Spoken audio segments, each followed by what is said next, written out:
Muito bem, irmãos. Estamos falando sobre liderança pastoral da Igreja de Cristo. Eu espero que o tema não seja cansativo para os irmãos. Aparentemente é um assunto que se trata em seminários, mas eu estou abordando de um modo prático e eu acho que é um tópico essencial para uma igreja sadia, entender como funciona bem a liderança. Liderança da igreja, governo de igreja, não é uma coisa descartável, onde cada um faz o que bem quer. Nós temos que ir para a Escritura e, ao mesmo tempo, analisar a nossa igreja se nós estamos dentro daquilo que a palavra de Deus ensina. E se não estamos, o que podemos fazer para corrigir, tá certo? Então, falando de liderança, é um assunto essencial, e falando de liderança pastoral especificamente, eu acho que nós lançamos uma base muito boa para que essa igreja se torne cada vez mais uma igreja sólida. E eu não estou pensando só no momento presente, porque no momento presente, graças a Deus, vamos dizer, temos vivido bem, sempre podemos melhorar, mas nós não estaremos aqui para sempre. Então, se pudermos lançar essa base bíblica que perdure depois da nossa saída, melhor ainda. Temos um fundamento sólido, que independente de quem esteja aqui, eu ou vocês, a igreja continua como a Bíblia ensina. Isso é algo extremamente importante. Então, nossa lição 5, prevenindo o risco do autoritarismo. Essa lição é sequência da outra que eu falei sobre autoridade. Estão lembrados? Domingo passado o assunto foi autoridade pastoral. Todo local onde existe autoridade, num ambiente de pecadores como nós, existe o risco do autoritarismo. Sair da autoridade para o autoritarismo. Como é que se resolve, como é que se previne para que isso não aconteça? Concordam que o autoritarismo é uma ameaça à autoridade? Já viram isso em algum ambiente, em alguma repartição? Pessoas que receberam a honra da autoridade, mas não souberam lidar e se tornaram autoritários por causa da autoridade que foi conferida? Isso acontece muito. Mas não tem que ser assim. Como é que nós prevenimos esse risco na igreja do Senhor, em qualquer lugar, mas especialmente na igreja? Então, esse é o tópico aqui, que eu vou terminar só no próximo domingo. Prevenindo o risco do autoritarismo. A evidência encontrada em vários textos bíblicos é clara, no sentido de que os presbíteros ou pastores, a partir dessa lição eu estou botando a palavra presbítero pelo meio, tá? Mas entendam, 3 palavras no Novo Testamento, palavras diferentes, mas que descrevem a mesma função. Quais são elas? Pastor, bispo e presbítero. Mesma coisa, a mesma função. Claro que elas não são absolutamente sinônimos, cada uma delas tem um aspecto singular na descrição dessa função, mas elas falam essencialmente da mesma função. Não são 3 ofícios diferentes, é um ofício só, descrito por 3 palavras, tá? Então a evidência encontrada é no sentido de que os presbíteros ou pastores devem possuir autoridade para conduzir, governar ou presidir a igreja. Se você acha que isso é exagero, tem que ler a lição passada. Tanto os termos descritivos do pastorado, quanto as diversas referências bíblicas, ensinam a necessidade dos pastores serem seguidos e obedecidos pelo rebanho. Aí estou trazendo algumas referências que já estudamos. A capacidade de exercer autoridade sadia, marque sempre isso, autoridade sadia, é um indispensável pré-requisito para o pastorado. No entanto, mesmo que, em geral, os cristãos concordem em que pastores devem possuir autoridade para exercer o ministério, muitos ficam reticentes por temerem que o pastorado se torne uma função determinada pelo autoritarismo. Sem dúvida, a preocupação é sadia, pois a história está cheia de episódios em que pastores se tornaram dominadores do rebanho, esquecendo o conselho encontrado em 1 Pedro 5, de 1 a 4. Então, óbvio, especialmente igrejas onde houve divisão por causa de autoritarismo pastoral, e isso acontece. Quando nós enfrentamos um problema, exatamente por sermos pecadores, a nossa tendência é ir para o outro extremo. Nós temos sempre uma dificuldade de ficar equilibrados. Então, se em uma determinada igreja houve um problema por causa de autoritarismo dos pastores, quando esse problema se resolve ou a divisão acontece, às vezes a tendência é, nós vamos agora para o outro lado, ninguém mais vai ter autoridade, porque essa pessoa que tinha autoridade causou um problema na igreja. Então aqui ninguém mais está conduzindo, não, todo mundo é igual, aqui nós estamos numa democracia plena. Deus me livre disso, Deus lhes livre disso, tá? Na verdade, eu espero mais adiante falar para os irmãos por que essa ideia de democracia plena é a última coisa que deve acontecer numa igreja. A última coisa, simplesmente porque não é bíblico, mas tenham calma, depois a gente vê isso com a luz da Escritura. Então, esse risco do outro extremo, não, a gente não quer mais autoridade, nós vamos ser um grupo de pessoas sem autoridade. Isso não existe, simplesmente não existe. O final disso é anarquia, é um bando de ovelhas sem pastor, que é um cenário terrível que aparece na Escritura. A corrupção da autoridade pastoral, entretanto, não deveria nos levar ao abandono do ensino bíblico acerca do ministério cristão. Não devemos deixar de tomar remédio pelo fato de algumas pessoas se prejudicarem pelo uso abusivo de medicamentos. Usando a Bíblia e o bom senso, essa frase é importante, usando a Bíblia e o bom senso, lá na tarefa dessa semana, que aliás, essa semana aumentou em 100% as respostas, que eu só recebia de recebi de 2 pessoas, então já foi um aumento imenso, já pensou? Então foi um acréscimo de 100 pessoas no retorno da tarefa, estou morto de feliz, né? 100%, 2 pessoas retornaram, historicamente era 0%, recente começou 1 pessoa, aí de 1 para 2 o aumento é grande, né? Então, resta uma esperança. Então, essa frase eu estou botando como uma pergunta para a tarefa dessa semana. Usando a Bíblia e o bom senso, a Igreja de Cristo pode se beneficiar da autoridade pastoral sem correr o risco de se tornar presa de líderes autoritários. Para isso, a igreja deve considerar 2 pontos importantes. Quais são eles? Primeiro, o processo de escolha de pastores. Primeiro. E segundo, alguns mecanismos práticos que podem dar proteção à congregação. Vamos falar do primeiro aqui. Processo de escolha de pastores. Eu creio que tem várias informações interessantes aqui que eu acredito que a igreja vai aprender ou relembrar, que vai nos fundamentar mais na Escritura. A escolha de homens qualificados biblicamente. Estou botando homens, porque, como os irmãos sabem, não existe na Bíblia mulheres pastoras. Todo mundo concorda com isso? Sim ou não? Sim. Espera aí, deixa eu botar os óculos para ver quem está aqui. Eu preciso olhar a cara de cada um, tá certo? Tá certo. Ai, porque vai haver ameaças. Não no nosso meio, mas ao redor de nós. Então, escolha de homens qualificados biblicamente.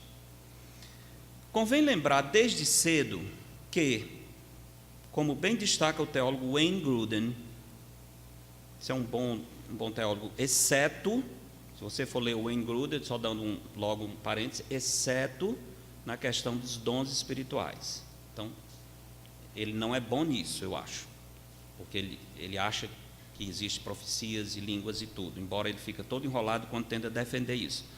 Mas fora isso, ele é um bom teólogo, o livro bem didático, com perguntas, respostas.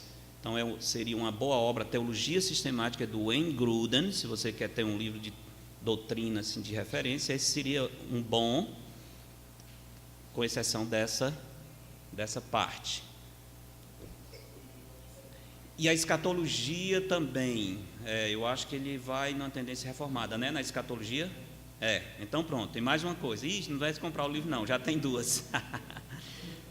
Hã? Gênesis também é verdade. Ixi, é verdade. Não, acabou, tem razão, né? Ele é um evolucionista teísta. Eita. Não, então deixa. Corta. Esperem que está saindo, já está em processo acelerado de tradução e deve sair, para sair até o meio do ano, o livro chamado Doutrinas Bíblicas, do John MacArthur e uns professores lá do Masters. Aí sim vale a pena. É uma obra de uns 1.200 páginas. Não vai dar para ler assim muito rápido, mas você pode, depois do almoço, vai folheando. Algum dia na eternidade você termina, mas vale a pena. Sim, mas então deixa eu destacar aqui o que eu concordo com o Wayne Grudem. Em termos de governo da igreja e o modo de escolha de presbíteros ou pastores, é necessário reconhecer que esta não é uma doutrina central como a Trindade, a divindade de Cristo, a expiação vicária ou a autoridade das Escrituras. Eu concordo plenamente com ele sobre isso. Governo de igreja, seleção de pastores, não é uma doutrina tão essencial como essas que nós estamos aqui, onde você não pode abrir mão delas em nada. Existe uma hierarquia de doutrinas, sim. Por isso, é possível haver aspectos de divergências amigáveis entre cristãos evangélicos. Em pontos não claros nas Escrituras, podemos seguir a postura de Paulo e Barnabé por ocasião da desavença em relação a João Marcos. Lembra a história, né? Chegou o ponto em que Paulo queria levar João Marcos. Aliás, Barnabé queria ter João Marcos, só que Paulo não achava justo, porque João Marcos havia desistido no meio da viagem, da primeira viagem. Barnabé, que é o filho da consolação, com aquele coração enorme, ele quer dar uma segunda chance. Paulo, que é um líder muito determinado, numa situação de perigo, sabendo que para aquelas viagens missionárias ele não pode correr risco de ter alguém que vai desertar no meio do caminho, ele não quer levar o João Marcos. Ele diz: João Marcos não foi aprovado. Quem é que está certo? Exatamente, só a minha sogra inteligente, né? Exatamente, eu não dei a resposta para ela, não. Eu acho que os dois estão certos. Paulo está certo, e se eu estivesse no lugar dele, eu diria a mesma coisa. Não faz sentido. Nós fizemos uma viagem e ele desistiu do meu caminho. Vou levar de novo ele. Não, esse tipo de trabalho precisa alguém que comece e termine. Eu não posso estar apoiado em alguém que vai me deixar no meio do caminho. Barnabé também está certo, dizendo: sim, mas a gente não pode abandonar e desistir, vamos tentar recuperar. Eu acho que os dois estão certos, dependendo só da esfera de ação para onde cada um vai. O que não ia dar certo é nessa desavença eles tentarem formar uma equipe, né? Então, qual é a solução deles? Não chegando a um acordo, os obreiros concordaram em discordar. Vamos concordar em discordar? Vamos. Ninguém briga, ninguém fica inimigo, mas está acertado que nós não concordamos nisso. Como não concordamos, não vai dar para a gente formar uma equipe. Tudo bem. Continuamos servindo a Deus da maneira como nós achamos, só não temos como andar tão juntos, né? Muitas vezes nós precisamos concordar em discordar, simplesmente, né? Então, isso não significa que não devemos buscar, conforme nossa avaliação, um modelo mais bíblico para o governo da igreja, mas não fazendo isso cortando comunhão com os que são diferentes de nós em certos detalhes eclesiológicos, ok?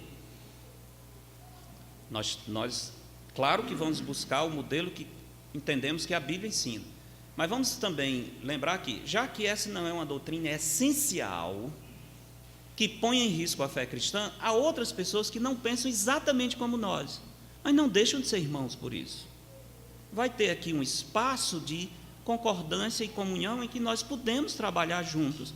Talvez nunca poderemos ser da mesma igreja local, mas somos ainda servos do Senhor e há um longo espaço onde podemos compartilhar serviços e dons e tudo mais. Concordam? Oi? Exatamente, é o caso. O caso com Wayne Grudem, por exemplo.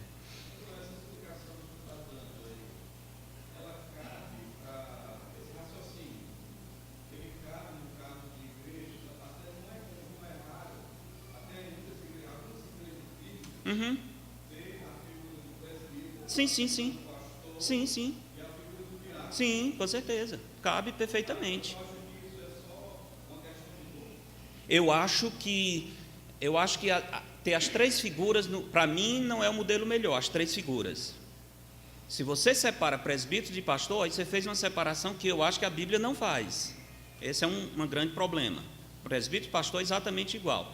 Quando se cria as três, né, imagina, quando você tem pastores e presbíteros que não são exatamente iguais, a pergunta é, então qual é a diferença entre pastor e presbítero, né? Mas eu entendo que há muitas igrejas bíblicas sadias, inclusive da nossa comunhão, tanto aqui quanto nos Estados Unidos e em outros locais, que tem isso.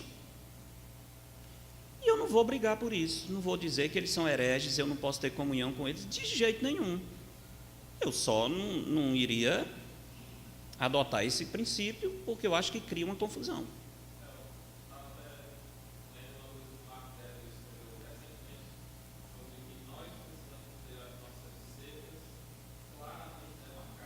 Uhum. Ótimo, que fantástica essa figura, né?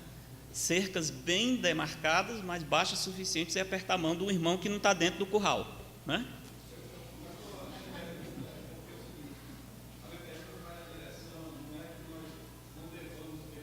Sim, sim.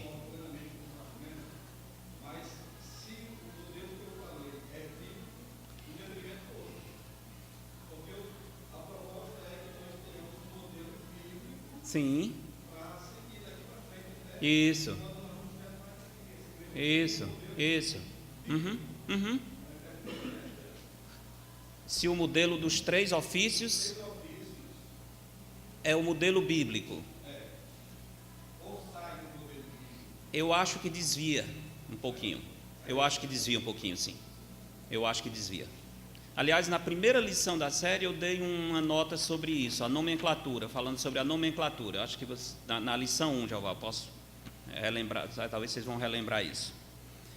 Então, iniciativa na escolha de pastores. Aqui vem uma pergunta importante. Tudo bem, como é que deve ser, quem deve tomar a iniciativa para escolher pastores? Não há dúvidas de que os candidatos ao pastorado devem, antes de tudo, ser examinados à luz das qualificações bíblicas expressas em 1 Timóteo 3, de 1 a 6. Porém, no que diz respeito ao processo de escolha de pastores, não temos textos que ensinem claramente os detalhes a ser seguidos, certo? Não temos textos que ensinem claramente. Dependendo do sistema de governo, os presbíteros podem ser escolhidos por diferentes meios. No entanto, seguindo a sugestão de alguns textos, estou botando a palavra sugestão aí de propósito, parece que o melhor método seria por meio do trabalho conjunto entre os pastores e a igreja, tá? Uma junção de forças dos pastores e da igreja. Em Atos 15, 22, a escolha dos representantes da igreja em Jerusalém, enviados a Antioquia, foi algo que pareceu bem, veja bem, pareceu bem aos apóstolos e aos presbíteros com toda a igreja. Pareceu bem aos apóstolos e aos presbíteros com toda a igreja. Então tem uma união, pastores, nesse caso apóstolos, que ainda existia, e a igreja junto. Obviamente, dada a posição de autoridade conferida aos pastores, e por causa da função que ocupam, é natural que sejam os iniciadores do processo de escolha de novos pastores. No entanto, a autoridade final deve repousar sobre a igreja. Conforme lemos em 1 Timóteo 5:22, o processo de ordenação pastoral deve ser feito com cautela, a fim de não nos tornarmos cúmplices de pecados de outrem. 1 Timóteo 5:22, abra lá para a gente ler esse verso.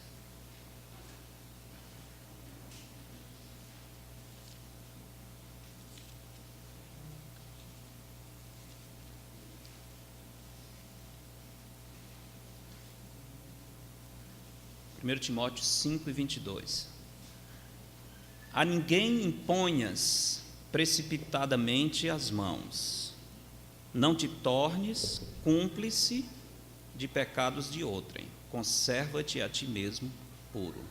Quando ele diz não a ninguém imponhas precipitadamente a mão, é porque esse ato de imposição de mãos era o ato final que indicava a ordenação de alguém ao ministério. É a última fase nesse processo de escolha, de exame, até o ponto de dizer, pronto, daqui para frente essa pessoa está recebendo a autoridade e os deveres de um pastor. Daqui para frente, desse dia para frente, essa igreja, por meio dos seus pastores, está credenciando esse irmão como um novo pastor. Então, por isso a ideia, a ninguém imponhas precipitadamente as mãos, ou seja, não declare ninguém pastor muito rápido, mais ou menos isso.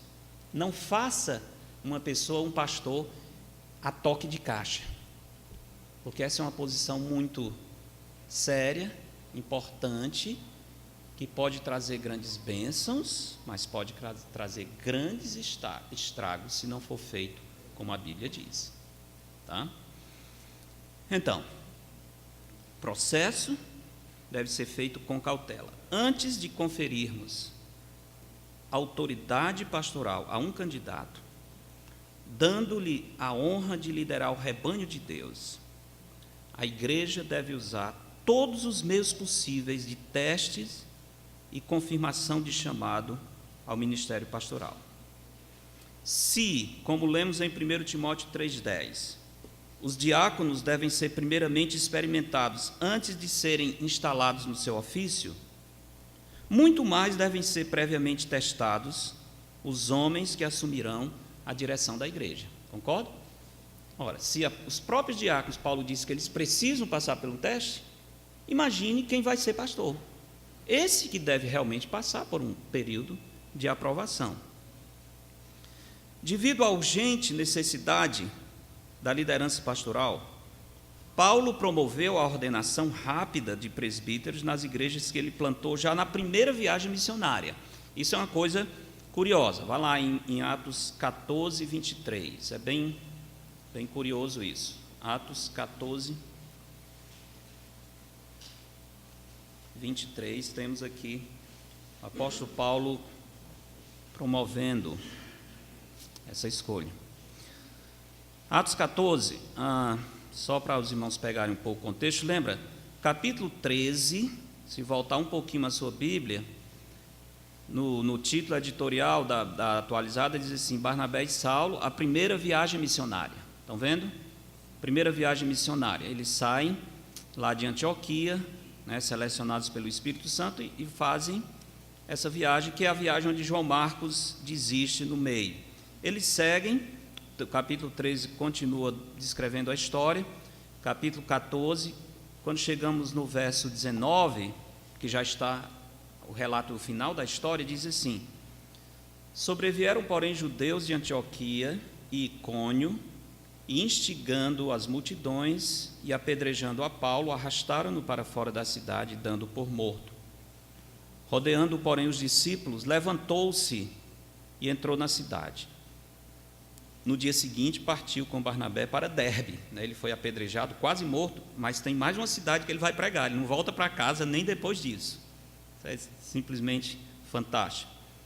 Tendo anunciado o evangelho naquela cidade e feito muitos discípulos, voltaram para Listra, onde ele foi apedrejado. Icônio e Antioquia, fortalecendo as almas dos discípulos, exortando-os a permanecer firmes na fé e mostrando que, através de muitas tribulações, nos importa entrar no reino de Deus. E promovendo-lhes em cada igreja, olha isso, promovendo-lhes em cada igreja a eleição de presbíteros. A palavra eleição aqui é cruel, a tradução aqui é cruel, mas depois a gente comenta sobre isso, né? Que vai dar muita força para querermos forçar um modelo de escolha de pastores. Quando fala de eleição, nos lembra logo diretamente o pleito democrático, né? Mas depois falamos sobre isso. De fato, o texto diz: promovendo-lhes em cada igreja a eleição, a escolha de presbíteros, depois de orar com jejuns, os encomendaram ao Senhor, em quem havia crido. Ora, quanto tempo essa igreja estava fundada? Quantos anos de existência tinha essas igrejas aqui? Muito pouco tempo. Paulo foi, na volta, ele já está promovendo a escolha de presbíteros. Entende? Então, foi muito, muito rápido, mas por causa da situação. Veja, então eu comento aqui o seguinte: devido à urgência, Paulo promoveu a ordenação rápida de presbíteros nas igrejas que ele plantou já na primeira viagem missionária. Mas, em circunstâncias que não demandam urgência, o apóstolo aos gentios ordena cuidado no processo de ordenação pastoral. A decisão de Paulo mostra a necessidade de pastores para a condução do rebanho, mas não deve ser o único padrão a ser seguido. Olha, deixa eu ler o próximo parágrafo aqui, eu comento. Nessa variação no modo como os pastores eram escolhidos, já vemos que existe lugar para flexibilidade nesse particular. Realmente, o estudo da eclesiologia do Novo Testamento mostra que certos aspectos no governo da igreja eram usados ou aplicados conforme a necessidade em determinado tempo. Lembra que eu disse que, nisso, citando o Engruder, que a doutrina do governo da igreja não é uma doutrina tão essencial como a Trindade, o sacrifício vicário de Cristo. Nós temos aqui no Novo Testamento, por exemplo, uma variação feita pelos próprios apóstolos. Nós temos uma escolha rápida.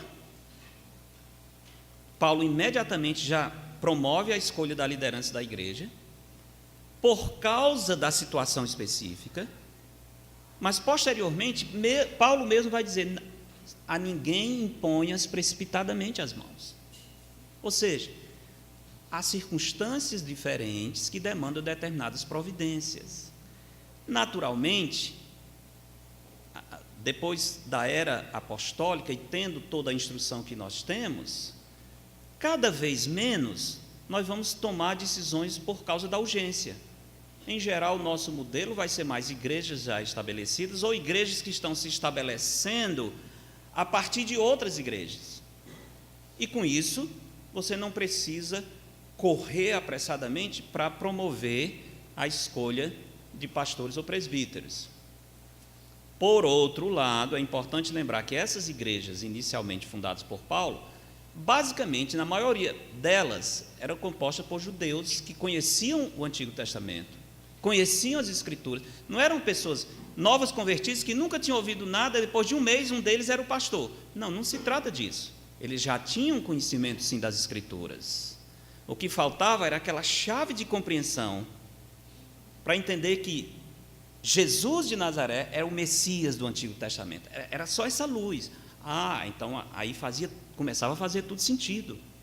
E essas pessoas então tinham condições, dentre eles, para escolher alguns homens que iriam conduzir o rebanho. Mas, como eu digo, aqui temos uma pequena variação que deve ser considerada em termos de flexibilidade. Seleção e exame de candidatos ao pastorado. Como deve acontecer isso. Seleção e exame de candidatos ao pastorado ocorre melhor pelo trabalho conjunto entre os pastores atuais e a congregação. Embora, especialmente em caso de novas igrejas, esse papel necessariamente será feito pela congregação.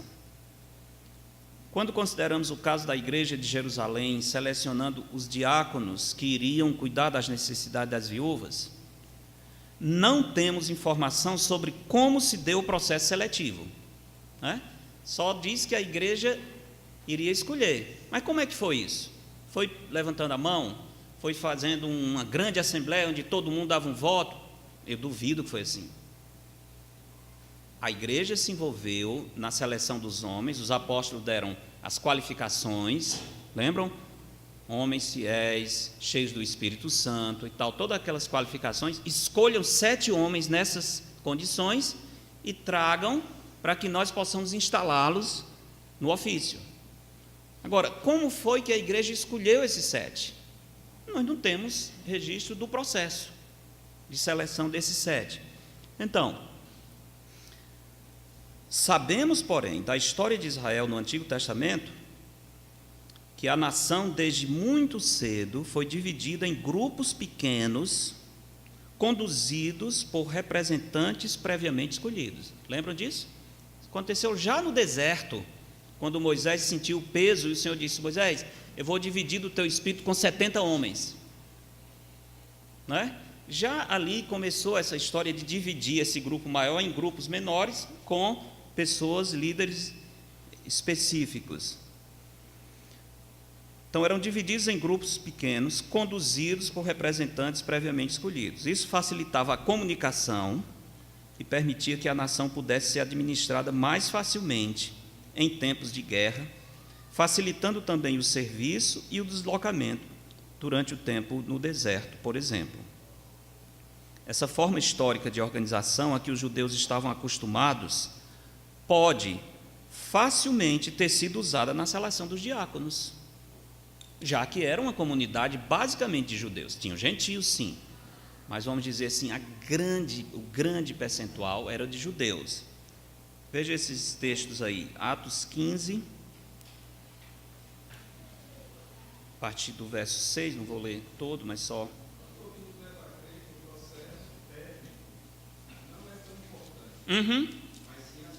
Perfeito, exatamente. Isso. Exatamente, não tenho a menor dúvida. Tá? Aqui, por exemplo, no capítulo 15 de Atos, de 6 a 22, nós temos essa reunião que aconteceu em Jerusalém e temos pessoas, líderes específicos, conduzindo a igreja. Não é a igreja toda que está nesse debate, são os apóstolos e presbíteros. Eles falam como representantes da igreja. Tá? Também em 21 e 28,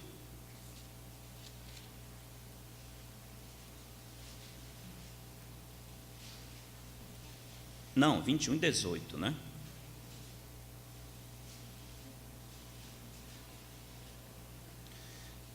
Tendo nós chegado a Jerusalém, isso é, falando do final da terceira viagem missionária, os irmãos nos receberam com grande alegria. No dia seguinte, Paulo foi conosco encontrar-se com Tiago e todos os presbíteros se reuniram. Não foi a igreja toda, mas foram os presbíteros, junto com Tiago, que se reuniram. Ou seja, tem ali um grupo representativo que escuta os relatórios e toma deliberações pela igreja toda. De outra forma, não tinha como se deliberar nada nessa igreja. Esse é um problema. Eu vou, daqui a algumas semanas, eu quero trazer uma lição específica sobre as 3 formas de governo, tá? E analisar cada uma delas. Eu sei que é um pouco mexer no formigueiro, mas é preciso a gente pensar um pouco sobre isso, tá? E equilibrar as coisas, para nem ir tanto, por exemplo, para um sistema episcopal como o da Igreja Católica e as igrejas episcopais, onde tem uma hierarquia com um chefe geral, que esse grupo coordena toda a irmandade no mundo, governo absolutamente central. E também não ir para o outro lado que diz assim: Nosso governo é absolutamente democrático. A igreja é uma pequena democracia, o governo do povo, para o povo e pelo povo. Deus me livre disso. Deus me livre disso. Governo do povo, pelo povo e para o povo, de jeito nenhum. Não é assim que eu acho que a Bíblia ensina o governo da igreja. Então, precisamos lembrar disso. Para isso o Senhor escolhe os seus representantes. Bem, não parece razoável imaginar que cada membro da igreja em Jerusalém, individualmente, deu o seu voto na hora da escolha. Vocês acham? Bom, lembra que só na primeira pregação de Pedro foram 3.000 convertidos. O texto não fala do processo, mas eu não consigo conceber Pedro ou os outros dizendo: olha, reúne os 3.000, nós vamos fazer uma votação, levanta a mão, quem quer Estevão como diácono? Ei, conta aí as mãos e tal. Não tem a menor condição, com certeza não foi assim. Com certeza não foi. Então, não é razoável imaginar o voto individual para a escolha. É muito mais lógico considerar que a seleção foi feita por meio de representantes agindo em nome da igreja, que é como Israel sempre se administrou. O povo de Israel se administrou sempre assim: representantes escolhidos por Deus, confirmados pelo povo, que agiam em nome do povo. Depois da seleção dos candidatos potenciais ao pastorado, é esperado que a congregação leve a sério o processo de exame dos que aspiram ao episcopado. 1 Timóteo 5, 17 a 24, Paulo dá instruções específicas sobre o ministério e a vida dos pastores. No verso 24, se anotar o nome do verso, mas dá lá embaixo. No verso 24, ele mostra o motivo pelo qual é tão importante uma avaliação cuidadosa dos candidatos. O texto está falando sobre escolha de pastores. E ele diz assim: os pecados de alguns homens são notórios e levam a juízo, ao passo que os de outros só mais tarde se manifestam. O que tem isso a ver com a seleção de pastores? É bom ler o texto todo, né? Só para pegar 1 Timóteo 5. Qual é a conexão desse pensamento com esse assunto que ele está abordando sobre escolha de pastores? 1 Timóteo 5, 17 diz: devem ser considerados merecedores de dobrados honorários os que presidem bem, com especialidade os que se afadigam na palavra e no ensino. Pois a Escritura declara: não amordaces o boi quando pisa o grão, e ainda o trabalhador é digno do seu salário. Não aceites denúncia contra presbíteros. Continua o assunto de presbíteros, está vendo? Não aceite denúncia contra presbíteros, senão exclusivamente sob o depoimento de 2 ou 3 testemunhas. Quanto aos que vivem no pecado, repreende-os na presença de todos, para que também os demais temam. Ainda o assunto aqui é presbíteros e pastores. Conjuro-te perante Deus e Cristo Jesus e os anjos eleitos, que guardes estes conselhos sem prevenção, nada fazendo com parcialidade. A ninguém imponhas precipitadamente as mãos. Continua o assunto. Não te tornes cúmplice de pecados de outrem. Conserva-te a ti mesmo puro. Não continues a beber somente água. Aqui os irmãos que são dados a um vinhozinho, né? Esse é o versículo. Usa um pouco de vinho. Um pouco, tá certo? Quanto? 1/3, uma medida de vinho para 3 de água. Esse era o uso no Novo Testamento, certo? Então, eu gosto de um vinhozinho, tranquilo.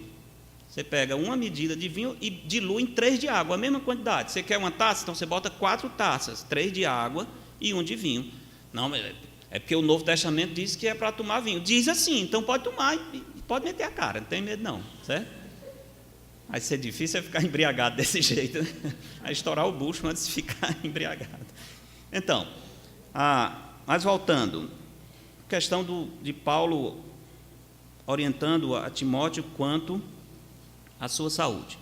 Não continues a beber somente água, usa um pouco de vinho por causa do teu estômago e das tuas frequentes enfermidades. Interessante, né? O uso medicinal do vinho. E tem mesmo.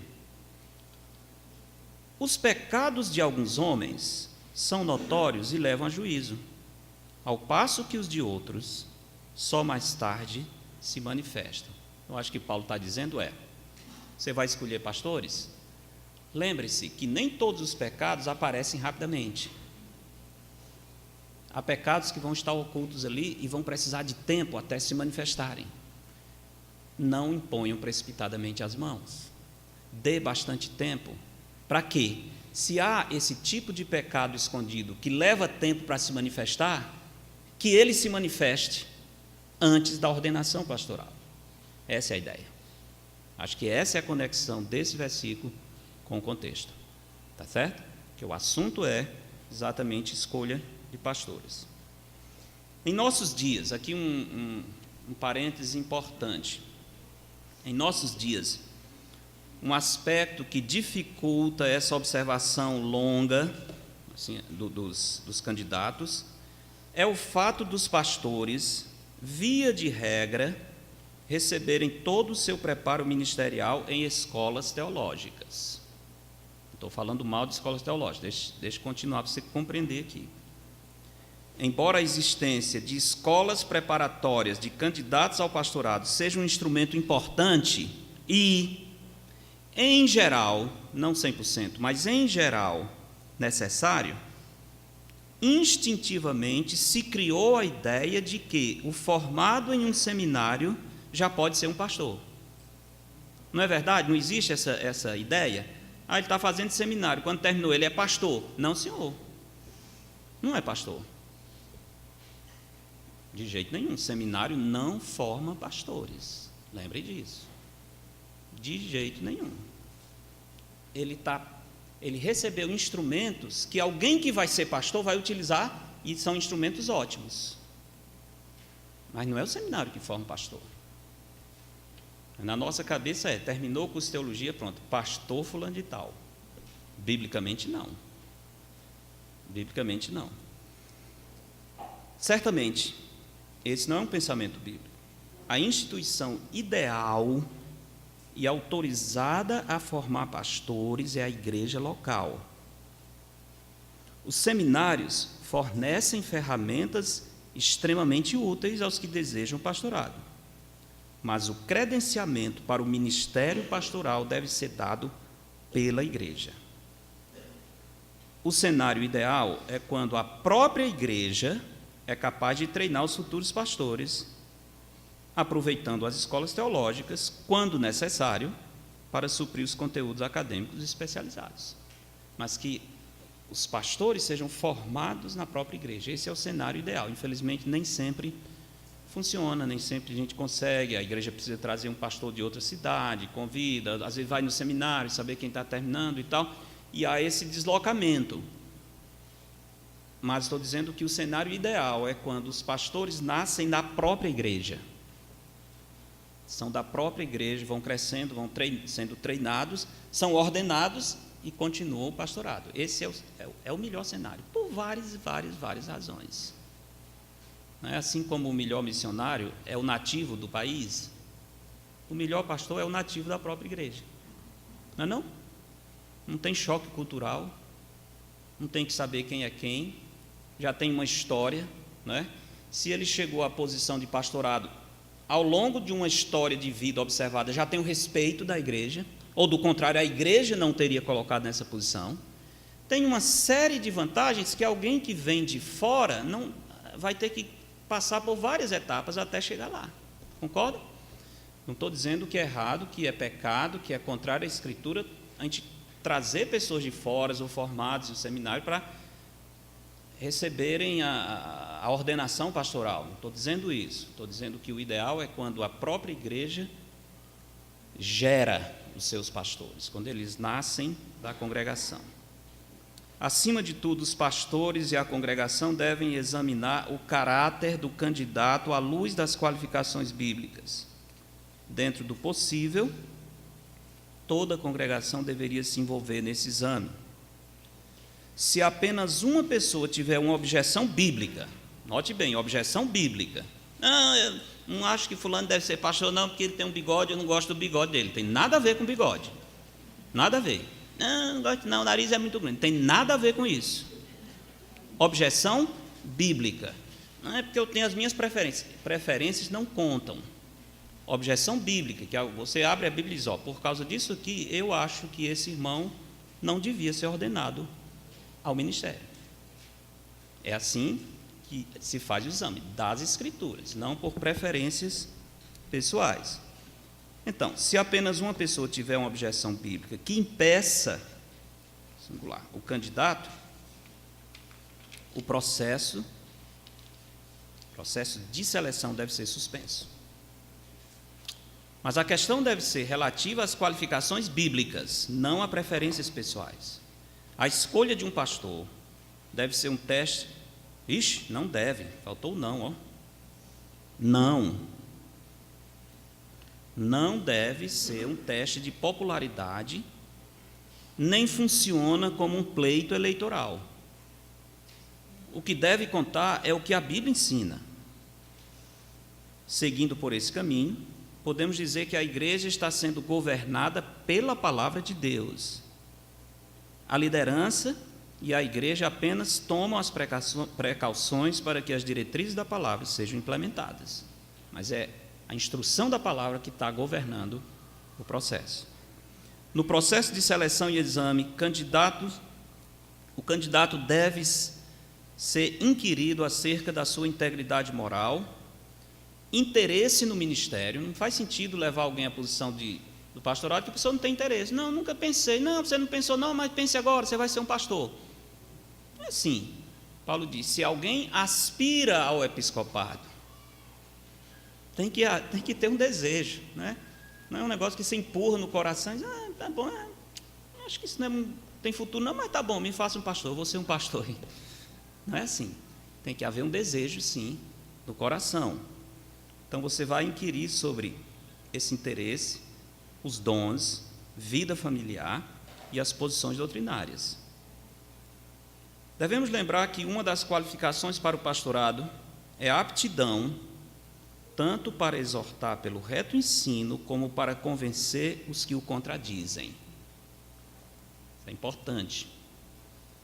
Por isso, o candidato deve demonstrar seu conhecimento e competência para abrir sua Bíblia e demonstrar nas diversas situações ministeriais, em nível pessoal e comunitário, que a Escritura pode ser inspirada, que a Escritura, por ser inspirada por Deus, é realmente útil para o ensino, para a repreensão, para a correção e para a educação na justiça. Não é? Pega a Escritura e diz, por causa disso, eu estou tentando corrigir esse problema, mas mostrando na Escritura. Não é? Tem que ter essa aptidão. O candidato ao pastorado deve mostrar a funcionalidade das Escrituras, quer seja em situação pública ou privada, usando a palavra para corrigir os que se desviam do caminho, por meio de conselhos bíblicos. Acima de tudo, os aspirantes ao ministério devem ser reconhecidos por seu espírito humilde. Textos como Isaías 57:15, Mateus 20, 25 a 28 devem ser levados em conta.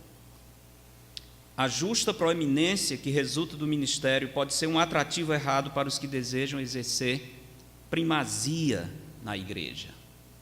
Perigoso isso. 3 João 9 fala de uma pessoa na igreja que ele não aspirava ao episcopado, ele aspirava à autoridade do episcopado. É diferente. É diferente. O episcopado, o ministério da autoridade, sim, mas ninguém deve se tornar pastor por causa da autoridade que se ganha. Isso é uma consequência natural. Mas veja, terceira epístola de João, ele diz, escrevi alguma coisa à igreja, mas Diótrefes, que gosta de exercer a primazia, olha isso, que gosta de exercer a primazia entre eles, não nos dá acolhida. Era um líder na igreja, e que João diz, esse homem está sendo um problema na igreja. Eu, apóstolo João, estou escrevendo para a igreja, mas a mensagem não está chegando ou não está sendo acatada, porque esse Diótrefes, que gosta de exercer a autoridade, olha o interesse dele, é na autoridade, não no ministério. Ele não nos dá acolhida, ele não aceita a palavra que a gente envia. Então, é preciso a igreja cuidar com isso. A pessoa está aspirando servir ou ser servido? Essa autoridade que ele vai ter é para ser um líder servo ou é para simplesmente ganhar destaque? Isso é extremamente importante. Posição de autoridade deve ser apenas um meio especial para melhor servir a igreja de Deus. O presbítero, o pastor, é uma autoridade constituída por Deus para manter em ordem a casa do Senhor. Sua autoridade será exercida tanto para repreender os que procedem mal, quanto reconhecendo os que fazem o bem. Mas em qualquer situação, essa autoridade será exercida sob o temor do Senhor, pois o pastor deve sempre estar apto a reconhecer que ele não age por si mesmo, mas sob a autoridade do Supremo Pastor. Agora aplique. Ora, acho que meu percentual de retorno vai diminuir, porque eu venho muitas questões aqui, mas vamos ver o que acontece. Em que situações é aconselhável usarmos a Bíblia e o bom senso para definir nosso procedimento eclesiástico? Você não tem a resposta na lição, não, é para pensar mesmo. Mas eu falei isso. Em que situações seria adequado nós usarmos a Bíblia e o bom senso para resolver algumas questões? Qual deve ser nossa posição em relação a irmãos que não seguem exatamente nossa postura quanto ao governo da igreja? Por que a liderança pastoral e a igreja devem estar envolvidos na seleção de candidatos ao pastorado? Observe 1 Timóteo 5, 17 a 24, e explique o que o verso 24 nos orienta sobre a necessidade de cautela na escolha de pastores. Por que foi dito que o treinamento em seminários pode dificultar o processo ideal de escolha de pastores? Como os seminários podem ser úteis às igrejas nesse aspecto? Na lição está escrito: o que deve contar é o que a Bíblia ensina. Seguindo por esse caminho, podemos dizer que a igreja está sendo governada pela palavra de Deus. A liderança e a igreja apenas tomam as precauções para que as diretrizes da palavra sejam implementadas. Reflita um pouco sobre como essa afirmação pode nos ajudar a resolver dilemas no governo da igreja. Certo? Pensa nisso. Como essa afirmação pode nos ajudar a resolver dilemas no governo da igreja. E 7, que aspectos pessoais e aptidões devem ser observados naqueles que aspiram ao episcopado. 8, que aplicações práticas podemos tirar para a nossa igreja. Algo em que devemos melhorar nosso procedimento à luz da Escritura. Sempre devemos avaliar a igreja, como nós estamos, à luz dessa verdade. Se há alguma coisa que podemos melhorar, devemos fazer. Vamos orar. Agradecemos a Ti, Senhor, pelo bom tempo que nos deste. Pedimos, continue nos agraciando com a Sua doce presença, com a ação do Seu Espírito.